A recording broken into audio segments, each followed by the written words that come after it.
Assalamualaikum warahmatullahi wabarakatuh. Halo semuanya. Sebelumnya, izin memperkenalkan diri. Nama saya Niki Newi Puspita, NIM 2022406406405115 dari Prodi PGSD kelas 4C. Pada kesempatan kali ini, saya akan menyampaikan resume dari mata kuliah Media Pembelajaran SD berbasis ICT yang diampu oleh Bapak Dr. Arman Magister Pendidikan. Resume 4 kali ini yaitu dengan judul Bentuk-bentuk media pembelajaran ICT. Untuk menyingkat waktu, langsung saja ke materi resume. Yang pertama, media grafis. Media grafis adalah media visual yang menyajikan fakta, ide, atau gagasan melalui media kata-kata, kalimat, angka-angka, dan simbol atau gambar. Grafis bisa digunakan untuk menarik perhatian, memperjelas sajian ide, dan mengilustrasikan fakta-fakta, sehingga menarik dan mudah diingat. Contoh-contoh media grafis yaitu grafik, bagan, diagram, poster, serta komik. Kelebihan media grafis yaitu yang pertama, dapat mempermudah dan mempercepat pemahaman siswa pada pesan yang ingin disampaikan. Yang kedua, dapat melengkapi warna-warna sehingga lebih menarik. Selanjutnya yaitu kekurangan media grafis yaitu yang pertama, memerlukan keterampilan khusus dalam membuatnya. Yang kedua, menyampaikan pesan hanya berupa unsur visual. Yang kedua yaitu media audio. Media audio adalah media untuk menyampaikan pesan yang akan disampaikan dalam bentuk lambang-lambang adiktif baik verbal yaitu ke dalam kata-kata atau bahasa lisan maupun nonverbal. Contohnya seperti radio, tape recorder, telepon, laboratorium bahasa, dan lain sebagainya.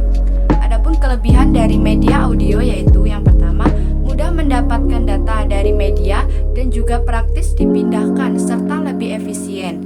Datanya bisa digunakan bersamaan menggunakan alat perekam sehingga penggunaannya bisa menyimpan serta mengulangi kembali atau diputar kembali di kemudian hari. Kekurangan dari media audio yaitu yang pertama, sifat komunikasinya satu arah atau one way communication. Yang ketiga yaitu media video. Media video adalah media komunikasi yang menggabungkan gambar bergerak dan suara. Video dapat digunakan untuk berbagai tujuan seperti yang pertama, menyampaikan informasi kepada audiens tentang suatu topik.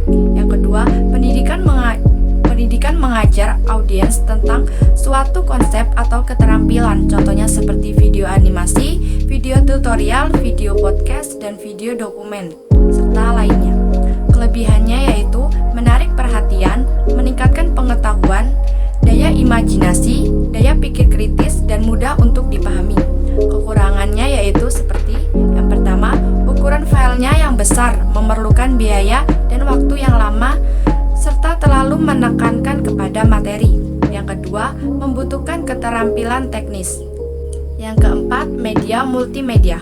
Multimedia adalah suatu sarana yang di dalamnya terdapat perpaduan atau komunikasi dan mensinergikan semua bentuk elemen informasi yang terdiri dari teks grafik, audios, maupun suara atau audio sebagai pendukung untuk mencapai tujuannya yaitu untuk menyampaikan informasi.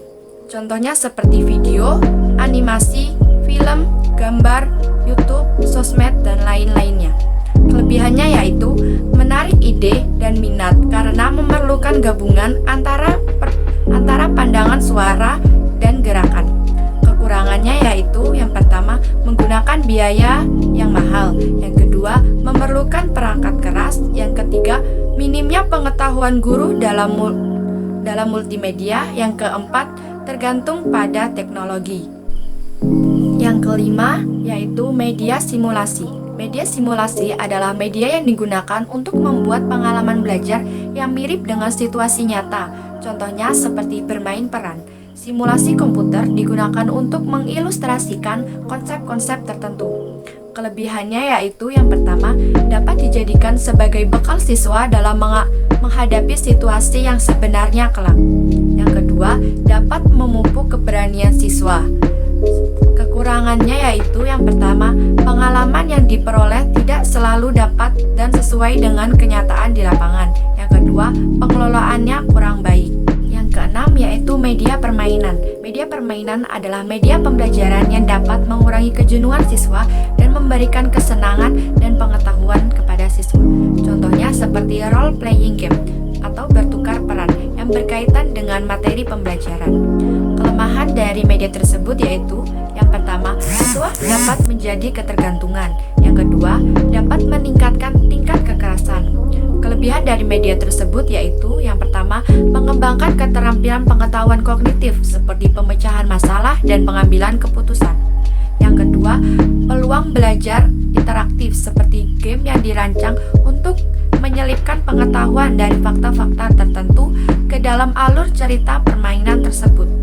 Yang ketujuh yaitu 3D painting adalah pemanfaatan teknologi cetak 3 dimensi untuk membuat objek-objek nyata sebagai alat bantu pengajaran. Objek 3 dimensi ini dibuat dari file digital dan dicetak menggunakan mesin khusus sehingga menghasilkan model-model yang realistis dan interaktif dibandingkan dengan media pembelajaran yang konvensional. Contoh dari media tersebut seperti model anatomi, struktur tubuh manusia, model matematika seperti kubus, model teknik seperti miniatur bangunan. Kelebihan dari media tersebut yaitu desain fleksibel, dicetak sesuai permintaan desain, dan produksinya cepat. Kekurangannya yaitu masalah hak cipta. Yang terakhir yaitu virtual reality adalah sebuah teknologi yang memungkinkan seseorang untuk melakukan sebuah simulasi terhadap objek nyata dengan menggunakan komputer yang akan membuat suasana 3D, sehingga membuat pemakai seolah-olah terlibat secara fisik. Kelebihannya yaitu yang pertama, bisa membuat atau mendapatkan pengalaman visual dan realistis. Yang kedua, membuat kita berinteraksi terhadap berbagai objek yang terdapat pada media yang kita saksikan. Kekurangan dari media tersebut yaitu yang pertama, dapat menimbulkan kehilangan realita dan juga cara berinteraksi dengan dunia nyata pengguna.